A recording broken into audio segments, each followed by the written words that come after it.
बिस्मिल्लाहिर्रहमानिर्रहीम। अस्सलाम वालेकुम। उम्मीद करती हूँ आप सब खैरियत से होंगे। मैं स्मीना गुल अपने किचन में आपको खुश आमदीद कहती हूँ। आज मैं आपके साथ बीफ की बहुत ही ज़बरदस्त रेसिपी शेयर करूँगी। आज हम बनाएंगे बीफ दम हांडी, जिसको बनाना नहायत ही आसान है और ये बहुत ही ज़बरदस्त हांडी तैयार होती है। महंगे महंगे रेस्टोरेंट में हम इसको खाने जाते हैं, लेकिन आप मेरे तरीके से बनाइएगा, यकीन माने मेहमान आपकी तारीफ़ करते नहीं थकेंगे। मलाई के जैसे बिल्कुल ये गोश्त जो है ना अच्छे तरीके से गल जाता है। और अगर आपको मेरी रेसिपी अच्छी लगेगी तो इसको ज़्यादा से ज़्यादा शेयर भी कर दीजिएगा और मेरे चैनल को भी सब्सक्राइब कर दीजिएगा। आइए चलते हैं इस ज़बरदस्त सी रेसिपी को बनाने की तरफ। यहाँ पर मैंने 1 किलो बीफ लिया है। आप इसको मटन में भी बना सकते हैं, लेकिन मैं इस हांडी को बीफ के साथ बनाने लगी हूँ। 1 किलो बीफ लेके इस तरह से इसकी मैंने छोटी छोटी बोटियाँ कर ली है। ज़्यादा साइज़ इसका मैंने बड़ा नहीं रखा, क्योंकि हमने इसको हांडी में ही पकाना है बहुत अच्छे तरीके से, फिर ज़्यादा ये मेल्ट हो जाएगा। इस तरह से हमने इसकी छोटी छोटी बोटियाँ बना ली हैं। और ज़्यादा गोश्त मैंने चर्बी वाला लिया है। चर्बी में इसका टेस्ट बहुत ही ज़बरदस्त आता है। और ये 1-2 हड्डी मैंने जायके के लिए शामिल की है। बाकी ये 1 किलो बोनलेस बीफ है। इसको 1 से 2 पानी मैंने अच्छे तरीके से धो के साफ़ कर लिए। अब हम इसमें शामिल करेंगे 3 अदद बड़े मैंने प्याज लिए थे, उनको बारीक स्लाइसिस में इस तरह से मैंने कटिंग कर ली थी। प्याज हमने इसलिए ज़्यादा शामिल किए हैं क्योंकि हमें ग्रेवी ज़्यादा चाहिए थी, इसलिए बड़े साइज़ के 3 अदद प्याज लिए हैं। अब इसमें जाएगा 1 चम्मच नमक का। अब इसमें हम शामिल करेंगे 1 से 1.5 चम्मच लाल मिर्च का। आप अपने टेस्ट के मुताबिक मिर्चें कम या ज़्यादा कर सकते हैं, लेकिन 1.5 चम्मच इसमें बिल्कुल परफेक्ट है। ये शामिल कर देंगे। हाफ़ चम्मच आएगा इसमें हल्दी का, ये शामिल कर देंगे। अब इसमें हम शामिल करेंगे 1 चम्मच सूखा धनिया कुटा हुआ, ये शामिल कर देंगे। इससे बहुत ही ज़बरदस्त टेस्ट आता है। 1 चम्मच हमने सूखा धनिया कुटा हुआ शामिल किया है। अब इसमें हम शामिल करेंगे 1 चम्मच ज़ीरे का, ये शामिल कर देंगे। अब इसमें शामिल करने की बारी आती है कुछ खड़े मसाले हैं जो इस हांडी की जान है।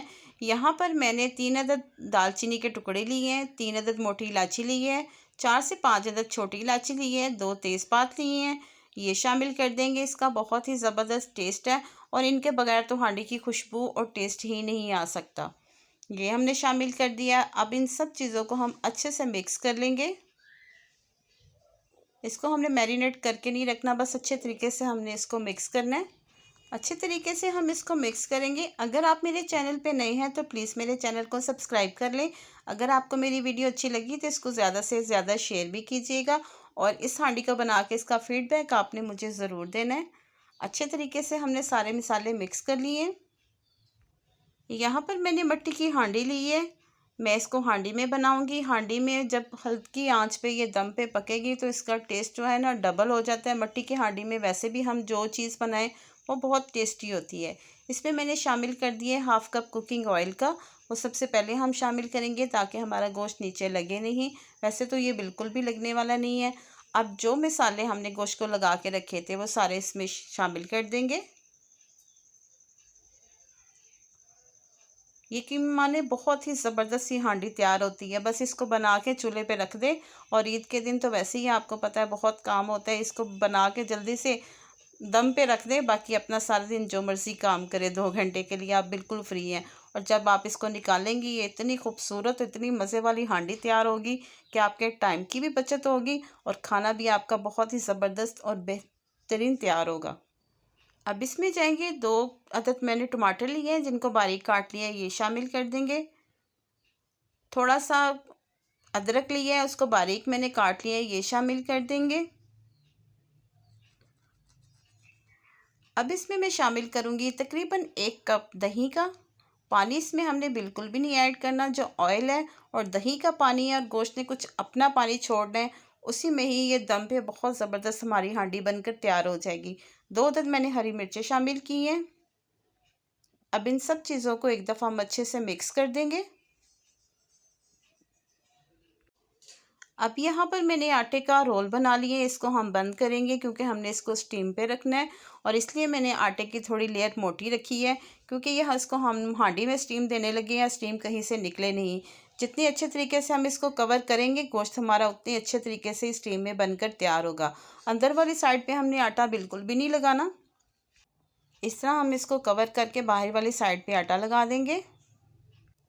अच्छे तरीके से कवर करेंगे ताकि स्टीम बाहर नहीं निकले। अब इस तरह हम इस तरह ढक्कन को बंद करेंगे और बाहर वाली साइड पे जो हमने आटा छोड़ा था इस तरह इसको कवर कर लेंगे अच्छे तरीके से। ये देखिए इस तरह से इसको हम कवर करते हैं। इसको तकरीबन 2 से ढाई घंटे तो लाजमी है। 2.5 घंटे अगर आप इसको हल्की दम वाली आंच पे स्टीम पे रखेंगे तो बहुत ही मक्खन के जैसे बनकर हांडी तैयार हो जाएगी।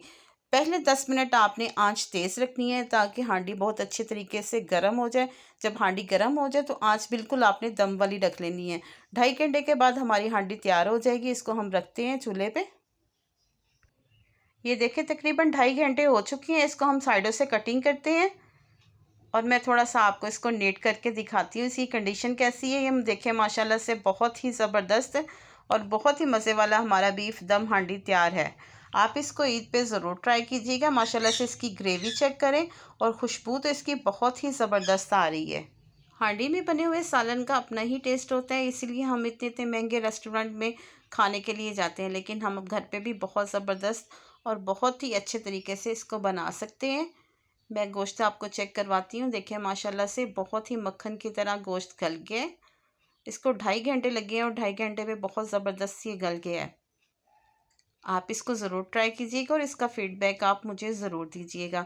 अब इसको हम गार्निश करेंगे अदरक के साथ और ऊपर से गार्निश करेंगे थोड़ी सी हरी मिर्चों के साथ। इसी में हम सर्व करेंगे। आप चाहे तो इसको डिश आउट कर सकते हैं। उम्मीद करती हूँ आपको मेरी रेसिपी पसंद आई होगी। अगर मेरी रेसिपी आपको पसंद आई इसको लाइक शेयर और सब्सक्राइब ज़रूर कीजिएगा और साथ लगे बेल आइकन के बटन को ज़रूर प्रेस कीजिएगा ताकि मेरी हर आने वाली वीडियो का नोटिफिकेशन सबसे पहले आप तक पहुँच सके।